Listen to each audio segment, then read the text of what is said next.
අද හදන්නේ වෙනස්ම විදියක කිරිකොස් මාළුවක්. මම ඒකට අරගත්තේ තම්බලා වේලගත්ත කොස්. මේකට අටුකොස් කියලාත් කියනවා. මේ අටුකොස් ටික හොඳට පෙඟෙන්න තියලයි මම අරගත්තේ. ඒ කොස් වලට රතු ලූණු, අමු මිරිස්, සුදු ලූණු, කරපිංචා, රම්පේ එකතු කරගන්නවා. ඒත් එක්කම උළු හාල් ටිකක්, රස අනුව ලුණු, අමු 3-5 කහ එකතු කරගන්නවා. කොස් මාළුව රස වැඩි වෙන්නත් එක්කම මම මේක හදන්නේ දියකිරින්. අවශ්‍ය ප්‍රමාණයට දියකිරි තියාගෙන මම ලිපේ තියාගන්නවා.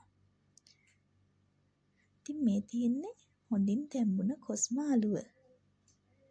මම ඒක හොඳට කලවම් කරලා මිටි කිරි ටික එකතු කරගන්නවා. ඉතින් මේ කොස් ටික හොඳට දැන් තැම්බිලා තියෙන්නේ.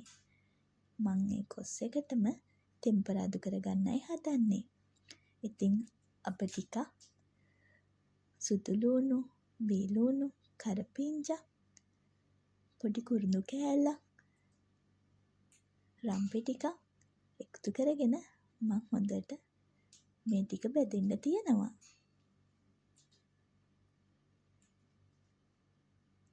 හොඳින් බෙදුන ලූණු වලට මම මිරිස් කුරු ටිකකුත් එකතු කරගෙන හදාගත්ත කිරිකොස් මාළුවට එකතු කරගන්නවා. මේ කොස් එක හරිම රසයි. ඔයාලත් හදන්න.